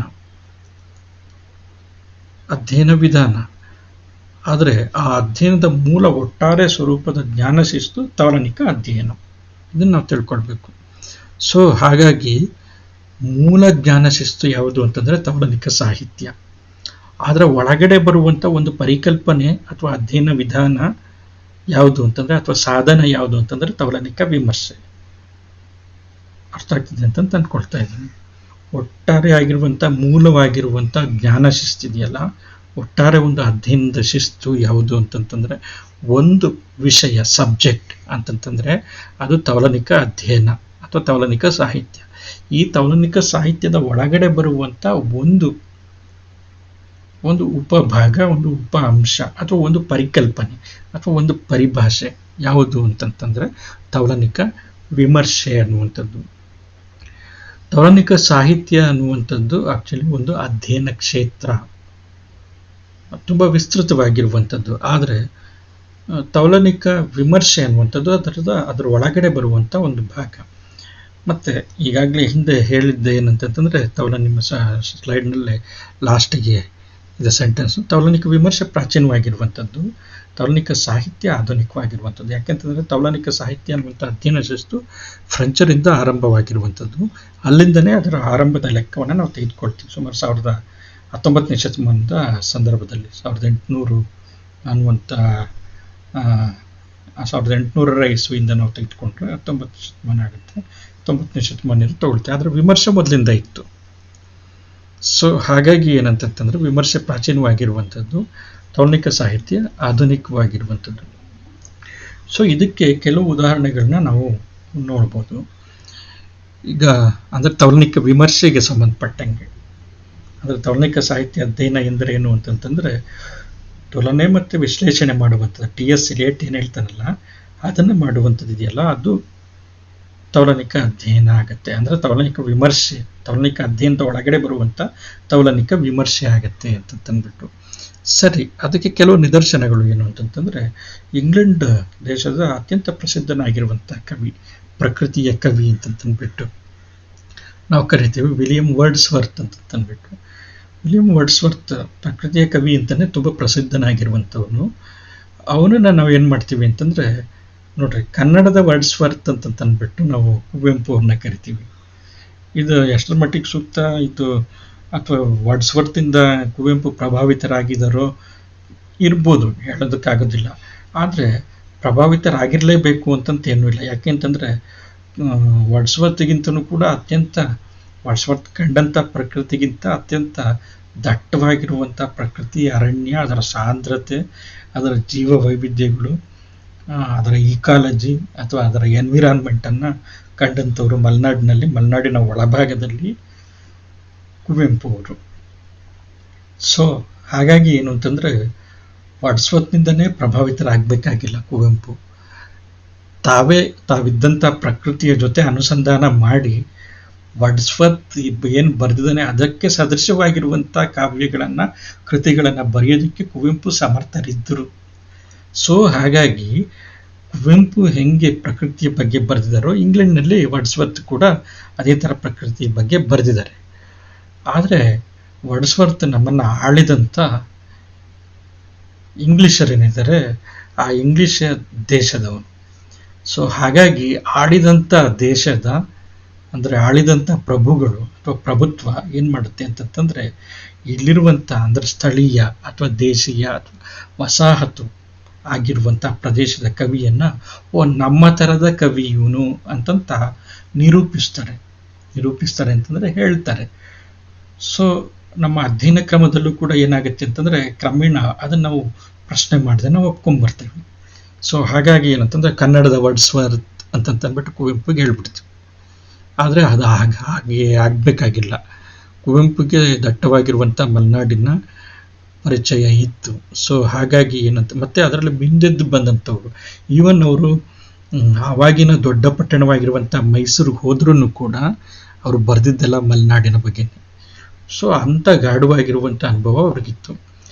ಈಗ ಈ ಇಬ್ಬರು ಪ್ರಕೃತಿ ಕವಿಗಳನ್ನು, ಪರಿಸರ ಪ್ರೇಮಿ ಕವಿಗಳನ್ನು ಅಥವಾ ನಿಸರ್ಗ ಪ್ರಿಯ ಕವಿಗಳನ್ನು ಜೊತೆಗೆ ತಂದು ನಾವೇನು ಮಾಡ್ಬೋದು ಅಂತಂದರೆ ಅಧ್ಯಯನ ಮಾಡೋದಕ್ಕೆ ಸಾಧ್ಯ ಇದೆ.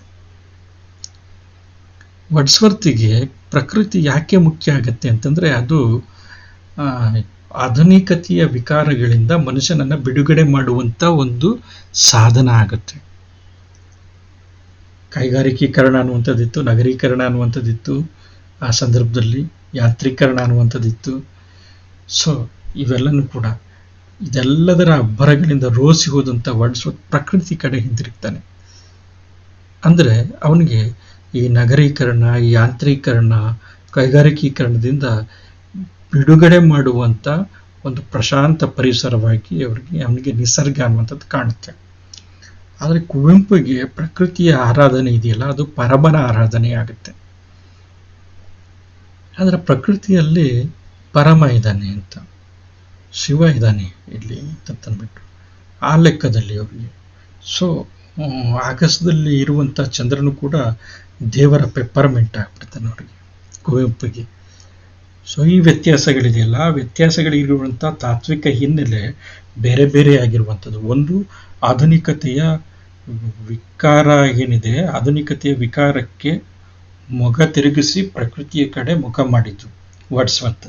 ಕುವೆಂಪು ಏನು ಮಾಡ್ತಾರೆ ಅಂತಂತಂದರೆ, ಕುವೆಂಪು ನಿಸರ್ಗದ ಕಡೆ ಯಾಕೆ ಬರ್ತಾರೆ ಅಂತಂತಂದರೆ ಅವರು ಸಾಮಾಜಿಕವಾಗಿ ಪುರೋಹಿತಶಾಹಿ ಜಾತಿ ಹೆಸರಿನಲ್ಲಿ ಯಾರ್ಯಾರನ್ನೆಲ್ಲ ತುಳಿತಾ ಬರ್ತಾ ಇರುತ್ತೆ, ಅದಕ್ಕೆ ವಿರುದ್ಧವಾಗಿ ಅವ್ರೇನು ಮಾಡ್ತಾರೆ ಅಂದರೆ ಸ್ಥಾವರವಾಗಿರುವಂಥ ದೇಗುಲವನ್ನು ಬಿಟ್ಟು ನಿಸರ್ಗದಲ್ಲಿರುವಂಥ ಪ್ರಕೃತಿಯ ದೇಗುಲವನ್ನು ಹುಡುಕ್ತಾರೆ.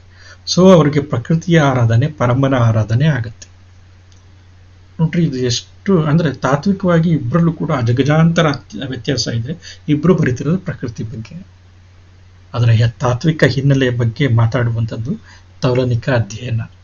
ಸೊ ಈ ಹಿನ್ನೆಲೆಯಲ್ಲಿ ತೌಲನಿಕ ವಿಮರ್ಶೆ ಅನ್ನುವಂಥದ್ದು ಕೆಲಸ ಮಾಡುತ್ತೆ. ಹಿಂಗೆ ತೌಲನಿಕ ಅಧ್ಯಯನ ತನ್ನ ಅಧ್ಯಯನ ಕ್ರಮವನ್ನು ರೂಢಿಸ್ಕೊಳ್ತಾ ಹೋಗುತ್ತೆ, ತನ್ನ ಸ್ವರೂಪವನ್ನು ಅದು ಬೆಳೆಸ್ಕೊಳ್ತಾ ಹೋಗುತ್ತೆ. ಈ ಥರದ ಅಧ್ಯಯನ ಕ್ರಮ ಭಾರತದಲ್ಲಿ 1906ರಲ್ಲಿ ಪ್ರಾರಂಭ ಆಯಿತು. ಇದನ್ನು ಆ್ಯಕ್ಚುಲಿ ನಮ್ಮ ಭಾರತದ ಪ್ರಾತಿನಿಧಿಕ ಲೇಖಕರಲ್ಲಿ ಒಬ್ಬರು ಅಂತ ನಾವು ಕರಿಬಹುದಾಗಿರುವಂಥ ರವೀಂದ್ರನಾಥ್ ಟ್ಯಾಗೋರ್ ಅವರ ಶಾಕುಂತಲ ಮಿರಾಂಡಾ ಏವಂ ಡೆಸ್ಟಿಮೋನಾ, ಬಂಗಾಳಿ ಭಾಷೆಯಲ್ಲಿ ಬರೆದಿರುವಂಥದ್ದು ಶಾಕುಂತಲ ಮಿರಾಂಡಾ ಏವಂ ಡೆಸ್ಟಿಮೋನಾ ಅನ್ನುವಂಥ ಒಂದು ಪ್ರಸಿದ್ಧ ಭಾಷಣದಿಂದ 1906ರಲ್ಲಿ ಆಯಿತು. ಶಾಕುಂತಲ ನಮಗೆಲ್ಲರಿಗೂ ಗೊತ್ತಿರುವಂಥದ್ದು ಕಾಳಿದಾಸನ ವಿಜ್ಞಾನ ಶಾಕುಂತಲ ಅನ್ನುವಂಥ ಒಂದು ಜಗತ್ಪ್ರಸಿದ್ಧ ನಾಟಕದ ಒಂದು ಮುಖ್ಯ ಪಾತ್ರ ಶಾಕುಂತಲ, ಕಣ್ವ ಮಹರ್ಷಿಗಳ ಸಾಕುಮಗಳು. ಮಿರಾಂಡಾ ದ ಟೆಂಪೆಸ್ಟ್ ಅನ್ನುವಂಥ ಒಂದು ಶೇಕ್ಸ್ಪಿಯರ್ನ ನಾಟಕ, ಅದರಲ್ಲಿ ಪ್ರಾಸ್ಪರೋ ಅನ್ನುವಂಥ ಒಂದು ಪಾತ್ರ, ಅವನ ಮಗಳು ಮಿರಾಂಡಾ. ಡೆಸ್ಟಿಮೋನಾ ಅನ್ನುವಂಥದ್ದು ಶೇಕ್ಸ್ಪಿಯರ್ನ ಒಂದು ನಾಟಕ, ಒಥೆಲೋ ಅಂತಂದ್ಬಿಟ್ಟು, ಅದರಲ್ಲಿ ಆ ಒಥೆಲೋನ ಹೆಂಡತಿ ಡೆಸ್ಟಿಮೋನಾ. ಸೊ ಈ ಮೂರು ಸ್ತ್ರೀ ಪಾತ್ರಗಳನ್ನು ರವೀಂದ್ರನಾಥ್ ಟ್ಯಾಗೋರ್ ಅವರು ವಿಮರ್ಶೆ ಮಾಡ್ತಾರೆ. ನೋಡ್ರಿ, ಶಾಕುಂತಲ ಅನ್ನುವಂಥದ್ದು ಭಾರತೀಯ ಸಂದರ್ಭದಲ್ಲಿ ರಚನೆಯಾಗಿರುವಂಥದ್ದು. ಮಿರಾಂಡಾ ಮತ್ತು ಡೆಸ್ಟಿಮೋನಾ ಒಂದು ಭಾಷೆಯಲ್ಲಿ, ಇಂಗ್ಲಿಷ್ ಭಾಷೆಯಲ್ಲಿ ರಚನೆಯಾಗಿರುವಂಥದ್ದು, ಒಬ್ಬ ಕವಿಯಿಂದ, ಶೇಕ್ಸ್ಪಿಯರ್ನಿಂದ ರಚನೆಯಾಗಿರುವಂಥದ್ದು. ಮತ್ತು ಅವನ ಬೇರೆ ಬೇರೆ 2 ನಾಟಕಗಳಲ್ಲಿರುವಂಥ ಸ್ತ್ರೀ ಪಾತ್ರಗಳು. ಈ ಒಬ್ಬ ಲೇಖಕ ಮತ್ತು ಇನ್ನೊಬ್ಬ ಲೇಖಕ, ಒಬ್ಬ ಲೇಖಕನ 2 ಪಾತ್ರ, 2 ಸ್ತ್ರೀ ಪಾತ್ರ, ಇನ್ನೊಬ್ಬ ಲೇಖಕನ 1 ಸ್ತ್ರೀ ಪಾತ್ರ. ಇದನ್ನ ಇಟ್ಕೊಂಡು ರವೀಂದ್ರನಾಥ್ ಟ್ಯಾಗೋರ್ ಅವರು ಒಂದು ಭಾಷಣ 1906 ಮಾಡ್ತಾರೆ, ಶಾಕುಂತಲ ಮಿರಾಂಡಾ ಏವಂ ಡೆಸ್ಟಿಮೋನಾ ಅಂತಂದ್ಬಿಟ್ಟು. ಸೊ ಇಲ್ಲಿಂದ ಭಾರತದಲ್ಲಿ ತೌಲನಿಕ ಸಾಹಿತ್ಯದ ಉಗಮ ಅಥವಾ ಆರಂಭ ಅನ್ನುವಂಥದ್ದು ಆಗತ್ತೆ ಅನ್ನುವಂಥದ್ದು. ನಂತರ ನಾವು ಇದಕ್ಕೆ ಇನ್ನೂ ಕೆಲವು ಉದಾಹರಣೆಗಳನ್ನು ನಾವು ಗಮನಿಸ್ಬೋದಾದರೆ, ಸಂಸ್ಕೃತದ ಅತ್ಯಂತ ಮೇರು ಕವಿ ಅಂತಂದ್ಬಿಟ್ಟು, ವಿಶ್ವದ ಮೇರು ಕವಿ ಅಂತಂತ ಕರಿಬೋದು. ಮೇರು ಅಂತಂತಂದರೆ ಮೇರು ಪರ್ವತ ಅಂತ, ಒಂದು ಪುರಾಣದ ಕಾಲ್ಪನಿಕ ಪರ್ವತ, ಚಿನ್ನದ ಪರ್ವತ, ತುಂಬ ದೊಡ್ಡದು ಅಂತಂದ್ಬಿಟ್ಟು, ಪರ್ವತಗಳಲ್ಲೇ ದೊಡ್ಡದು ಅಂತ. ಇಲ್ಲ, ಇದ್ದಿದ್ರೆ ಈಗ ಉಳಿತಿರ್ಲಿಲ್ಲ, ಯಾಕಂದರೆ ಚಿನ್ನದ ಬಿಡ್ತಿರ್ಲಿಲ್ಲ ಜನ. ಸರಿ, ಈ ವೇದ ಅಂದರೆ ಸಂಸ್ಕೃತದ ಮತ್ತು ಭಾರತದ ಮತ್ತು ವಿಶ್ವದ ಅತ್ಯಂತ ಮೇರು ಕವಿಯಾಗಿರುವಂಥ ವೇದವ್ಯಾಸ. ಈ ವೇದವ್ಯಾಸ ಮಹಾಭಾರತವನ್ನು ಬರೆದಿದ್ದಾನೆ. ಕನ್ನಡದಲ್ಲಿ ಕುಮಾರವ್ಯಾಸ ಕರ್ನಾಟ ಭಾರತ ಕಥಾಮಂಜರಿಯನ್ನು ಬರೆದಿದ್ದಾನೆ.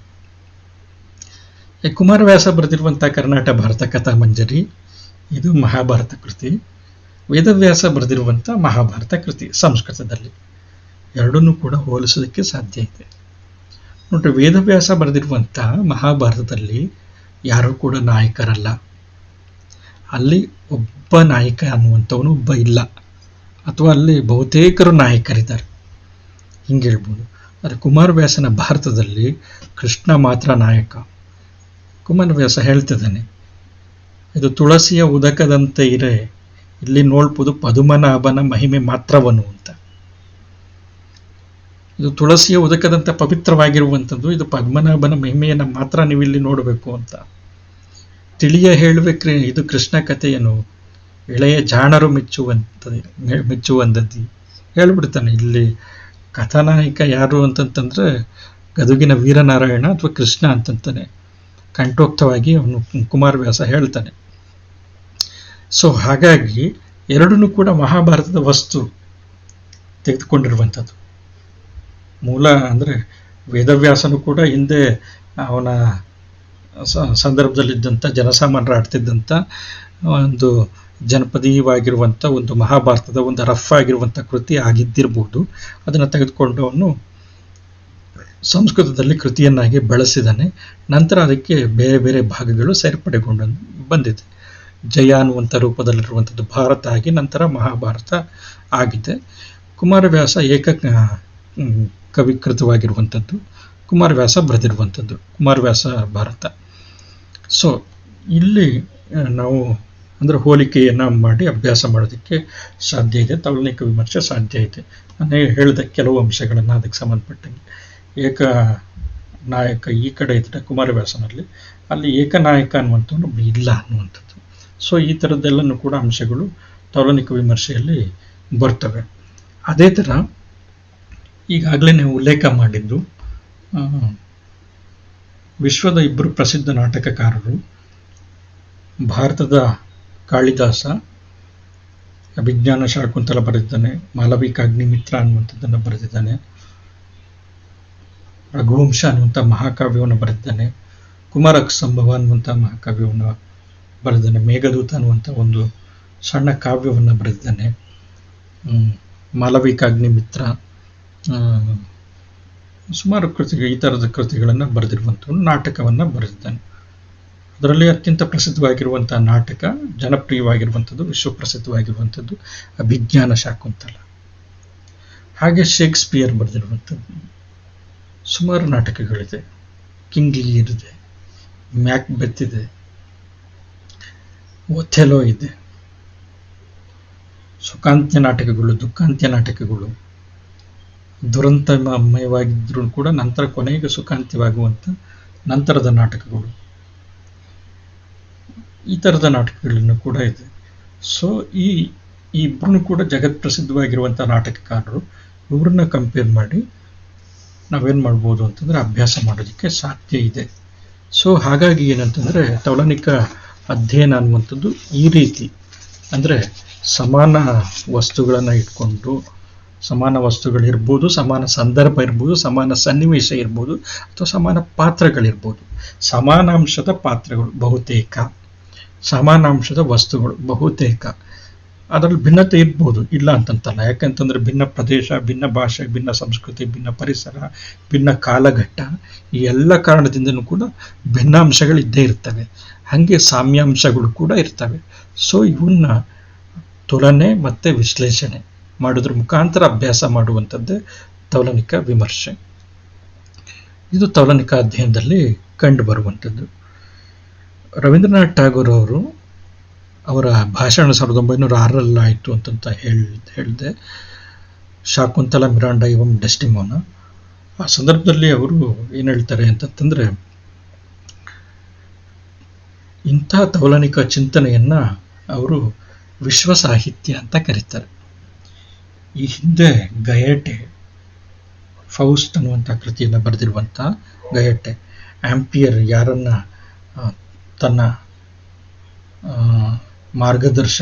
ಸಾಹಿತ್ಯದ ಅಭ್ಯಾಸದಲ್ಲಿ ಹಿರಿಯ ಅಂತ ಪರಿಗಣಿಸಿದ್ನು, ಆ ಗಯಟೆ ಸಾಹಿತ್ಯವನ್ನು ವಿಶ್ವ ಸಾಹಿತ್ಯ ಅಂತ ಕರೀತಾನೆ. ನೋಡ್ರಿ, ಗಯಟೆ ಜರ್ಮನಿ ದೇಶದವನು. ಅವನು ಇಡೀ ವಿಶ್ವದ ಸಾಹಿತ್ಯವನ್ನು ವಿಶ್ವ ಸಾಹಿತ್ಯ ಅಂತಂತ ಕರೆದ್ರೆ, ನಮ್ಮಲ್ಲಿ ಟ್ಯಾಗೋರ್ ಅವರು ಅದೇ ಪರಿಕಲ್ಪನೆಯನ್ನು ಇಟ್ಕೊಂಡು, ಅಂದರೆ ಅವರು ಗಯಟೆಯನ್ನು ಅವರು ಓದಿದ್ರು ಅಥವಾ ಇಲ್ಲ ಅಂತಂತಲ್ಲ, ಆದರೆ ತಮ್ಮ ದಾರ್ಶನಿಕ ಪ್ರಜ್ಞೆಯಿಂದ ಇಡೀ ವಿಶ್ವದ ಸಾಹಿತ್ಯವೆಲ್ಲನೂ ಕೂಡ ಒಂದೇ, ಅದು ವಿಶ್ವ ಸಾಹಿತ್ಯ. ನಾನು ಹೇಳಿದೆ, ಅವರ ಶಾಂತಿನಿಕೇತನವನ್ನು ನಂತರ ವಿಶ್ವಭಾರತಿ ಎನ್ನುವಂಥ ವಿಶ್ವವಿದ್ಯಾಲಯವನ್ನಾಗಿ ಮಾಡ್ತಾರೆ ಅಂತಂತ. ಸೊ ಹಾಗಾಗಿ ಈ ಇಬ್ಬರು ಮಹನೀಯರು ಕೂಡ, ಗಯಟೆ ಮತ್ತು ರವೀಂದ್ರನಾಥ್ ಠಾಗೂರ್, ವಿಶ್ವ ಸಾಹಿತ್ಯ ಅಂತಂತ ಹೇಳ್ತಾರೆ. ಉಗ್ರ ರಾಷ್ಟ್ರೀಯತನ ನಿರಾಕರಿಸ್ತಾರೆ. ಆನ್ ನ್ಯಾಷನಲಿಸಮ್ ಅನ್ನುವಂಥ ಒಂದು ಕೃತಿಯನ್ನು ಕೂಡ ರವೀಂದ್ರನಾಥ್ ಠಾಗೂರ್ ಬರೀತಾರೆ. ರಾಷ್ಟ್ರೀಯತೆಯ ಶಿಖರಪ್ರಾಯತೆಯನ್ನು, ಉಗ್ರತೆಯನ್ನು, ತೀವ್ರತೆಯನ್ನು ತುಂಬ ವಿರೋಧಿಸ್ತಾ ಇದ್ರು. ಯಾಕೆಂತಂದರೆ ಅದು ರಾಷ್ಟ್ರೀಯತೆಯ ಒಂದು ಸಣ್ಣ ವ್ಯಾಪ್ತಿಯಲ್ಲಿ ಮನುಷ್ಯನನ್ನು ಕುಬ್ಜನನ್ನಾಗಿಸುತ್ತೆ, ಕೂಪಮಂಡುಕನನ್ನಾಗಿಸುತ್ತೆ, ಮತ್ತು ಅದರಿಂದ ಅನೇಕ ಅವಾಂತರಗಳು ನಡೀತವೆ. 2 ಮಹಾಯುದ್ಧಗಳು ನಡೆದಿದ್ವು. ಸೊ ಹಾಗಾಗಿ ಏನಂತಂದರೆ ರಾಷ್ಟ್ರೀಯತೆಯನ್ನು ಟ್ಯಾಗೋರ್ ವಿರೋಧಿಸ್ತಾ ಇದ್ರು. ಮನುಷ್ಯರೆಲ್ಲರೂ ಕೂಡ, ನಾವು ಎಲ್ಲರೂ ಕೂಡ ಒಂದು, ಮನುಷ್ಯನ ಸಾಹಿತ್ಯನೂ ಕೂಡ ಒಂದು, ಅದು ವಿಶ್ವ ಸಾಹಿತ್ಯ ಅಂತಂದ್ಬಿಟ್ಟು.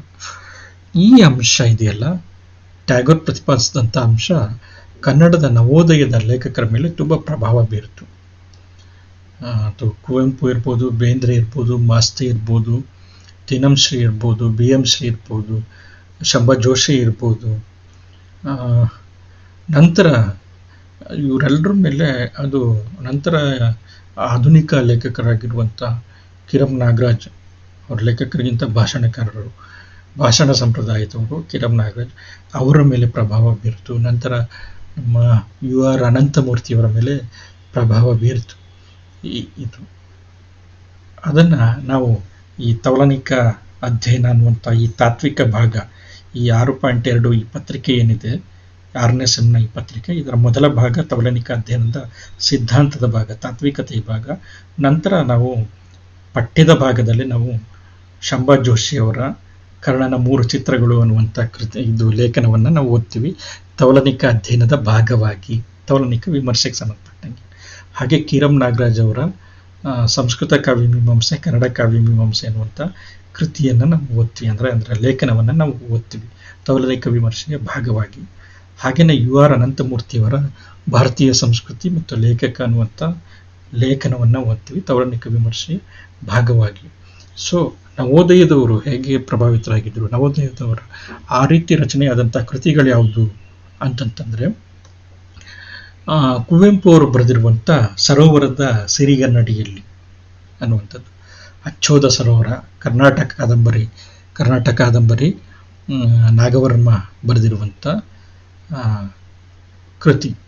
ಅದು ಬಾಣ ಭಟ್ಟ ಬರೆದಿರುವಂಥ ಮತ್ತು ಭೂಷಣ ಭಟ್ಟ ಅನ್ನುವಂಥವ್ರ ಮಗ ಬರೆದಿರುವಂಥ ಕಾದಂಬರಿ ಇದೆಯಲ್ಲ, ಆ ಕಾದಂಬರಿಯ ಕನ್ನಡ ಅನುವಾದ ಕರ್ನಾಟಕ ಕಾದಂಬರಿ ಅಂತ. ಅದರಲ್ಲಿ ಬರುವಂಥ ಅಚ್ಚೋದ ಸರೋವರದ ವರ್ಣನೆ ಮತ್ತು ವೈಶಂಪಾಯನ ಸರೋವರದ ವರ್ಣನೆ ಮಹಾಭಾರತದಲ್ಲಿ ಬರುವಂಥದ್ದು. ಅದನ್ನು ಅವರು ಸರೋವರದ ಸಿರಿಗನ್ನಡಿಯಲ್ಲಿ ಎನ್ನುವಂಥ ಅದರಲ್ಲಿ ಬರೀತಾರೆ ಅವರು ಲೇಖನದಲ್ಲಿ. ದ್ರೌಪದಿಯ ಶ್ರೀಮುಡಿನೂ ಕೂಡ ಅವರ ತೌಲನಿಕ ವಿಮರ್ಶನೆ. ಕುಮಾರವ್ಯಾಸ ಭಾರತದಲ್ಲಿ ಬರುವಂಥದ್ದು ಮತ್ತು ಪಂಪ ಭಾರತದಲ್ಲಿ ಬರುವಂಥ ದ್ರೌಪದಿಯ ಮುಡಿಯ ಬಗ್ಗೆ, ಕೇಶದ ಬಗ್ಗೆ ಅಥವಾ ಶ್ರೀಮುಡಿಯ ಬಗ್ಗೆ ಅವರು ತೌಲನಿಕವಾಗಿರುವಂಥ ವಿಮರ್ಶೆಯನ್ನು ಬರೀತಾರೆ. ಹಾಗೆ ಶಂಭಾ ಜೋಶಿಯವರ ಕರ್ಣನ 3 ಚಿತ್ರಗಳು, ಎಸ್ ವಿ ರಂಗಣ್ಣನವರ ಹೊನ್ನಶೂಲ ಅನ್ನುವಂಥ ಲೇಖನ. ಅದೇ ರೀತಿ ಕಿರಂ ನಾಗರಾಜ್ ಅವ್ರನ್ನ ನಾನು ಆಗಲೇ ಹೇಳಿದೆ, ಸಂಸ್ಕೃತ ಮತ್ತು ಕನ್ನಡ ಕಾವ್ಯಮೀಮಾಂಸೆ ಅನ್ನುವಂಥದ್ದು. ಇವೆಲ್ಲನೂ ಕೂಡ ಏನು ಅಂತಂತಂದರೆ ಹೆಂಗೆ ಈ ತೌಲನಿಕ ಕೃತಿಗಳು ವಿಮರ್ಶೆ ಮೇಲೆ ಪ್ರಭಾವ ಬೀರಿದು, ಅದರ ವಿಮರ್ಶೆಗೆ ಆಹ್ವಾನ ಕೊಟ್ಟವು ಅಂತಂದ್ಬಿಟ್ಟು ಇದನ್ನು ಒಟ್ಟಾರೆಯಾಗಿ ಈ ಒಟ್ಟು ಸಂದರ್ಭವನ್ನು, ಅಂದರೆ ಆ ಸಾಹಿತ್ಯ ಕೃತಿಗಳು, ತೌಲನಿಕ ಸಾಹಿತ್ಯ ಕೃತಿಗಳು ಮತ್ತು ಅದಕ್ಕೆ ಸಂಬಂಧಪಟ್ಟಂಥ ವಿಮರ್ಶೆ, ಇದನ್ನು ವಿಶ್ವ ಸಾಹಿತ್ಯ ಅಂತ ತಂದ್ಬಿಟ್ಟು ಟ್ಯಾಗೋರ್ ಕರೀತಾರೆ. ಸೊ ಇಲ್ಲಿ ಒಂದು ಪ್ರಶ್ನೆ, ಹಾಗಾದರೆ ಈಗ ತೌಲನಿಕ ಸಾಹಿತ್ಯ ಹೆಂಗೆ ಕೆಲಸ ಮಾಡುತ್ತೆ ಅನ್ನುವಂಥದ್ದನ್ನು ನಾವು ಅಭ್ಯಾಸ ಮಾಡಿದ್ವಿ. ತೌಲನಿಕ ವಿಮರ್ಶೆ ಮೂಲಕ ತೌಲನಿಕ ಸಾಹಿತ್ಯ ಅಥವಾ ತೌಲನಿಕ ಅಧ್ಯಯನ ಹೆಂಗೆ ಕೆಲಸ ಮಾಡುತ್ತೆ ಅನ್ನುವಂಥದ್ದನ್ನು ನಾವು ಗಮನಿಸಿದ್ವಿ ತುಲನೆ ಮತ್ತು ವಿಶ್ಲೇಷಣೆ ಮೂಲಕ. ಹಾಗಾದರೆ ಒಂದು ಏನು ಅಂತಂತಂದರೆ, ಈ ತೌಲನಿಕ ಸಾಹಿತ್ಯ ಅಂತಂದರೆ ಏನು ಅನ್ನುವಂಥದ್ದು ಒಂದು ಪ್ರಶ್ನೆ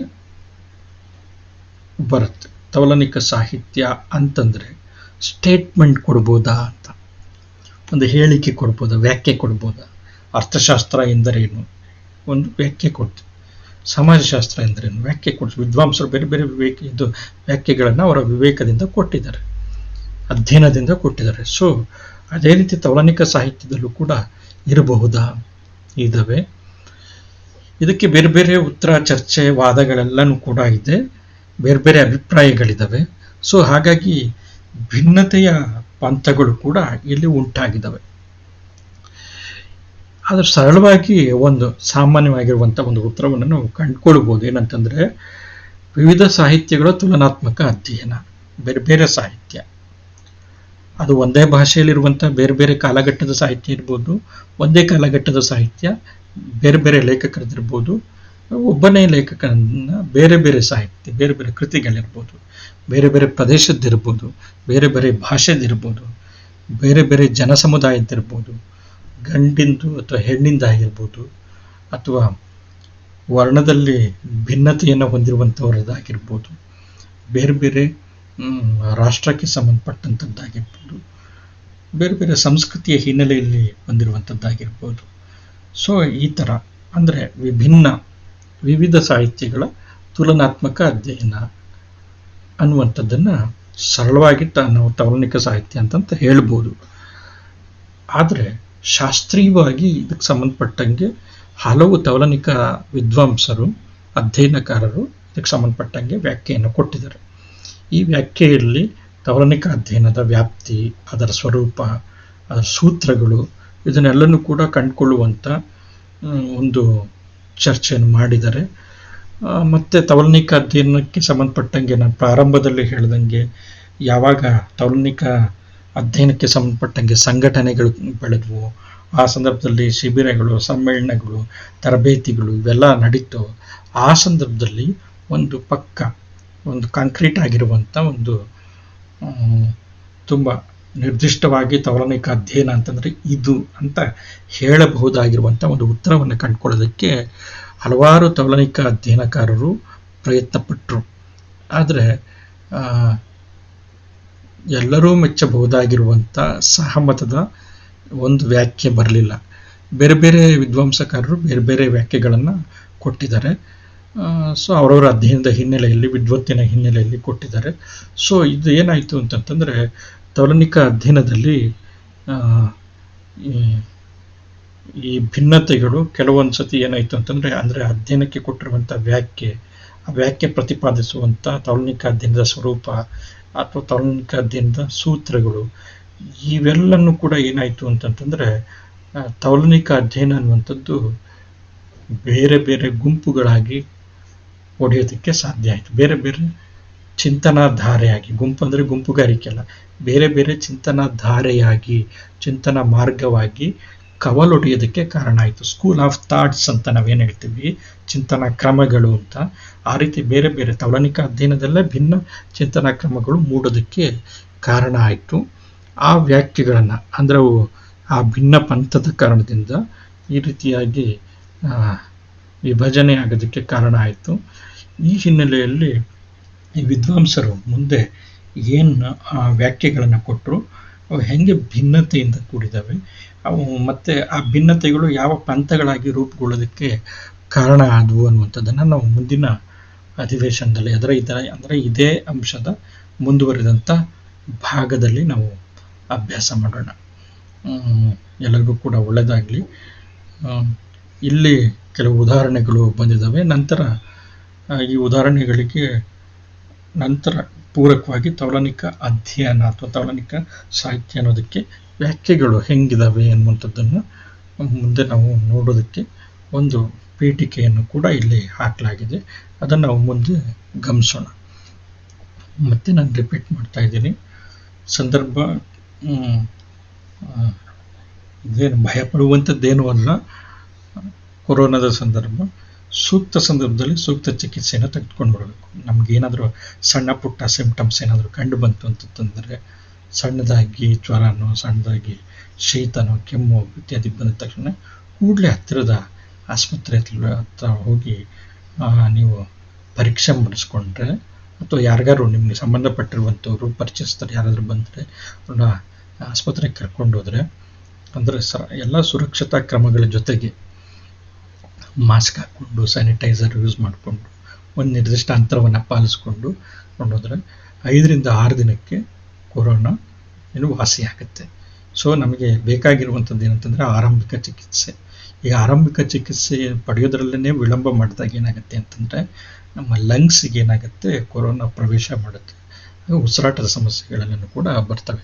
ಅದಕ್ಕೆ ಆಸ್ಪದ ಕೊಡಬಾರ್ದು, ಮುನ್ನೆಚ್ಚರಿಕೆ ತಗೊಳ್ಬೇಕು ಅಂತಂದರೆ ಪ್ರಾರಂಭದಲ್ಲೇ ಏನು ಮಾಡಬೇಕು ಅಂತಂತಂದರೆ, ನಾವು ವೈದ್ಯರನ್ನು ಕಂಡು ಅವರ ಸಲಹೆ ಪ್ರಕಾರ ನಿಗದಿಪಡಿಸಿರುವಂಥ ಔಷಧೋಪಚಾರಗಳನ್ನ ಪಡ್ಕೊಳ್ಬೇಕು.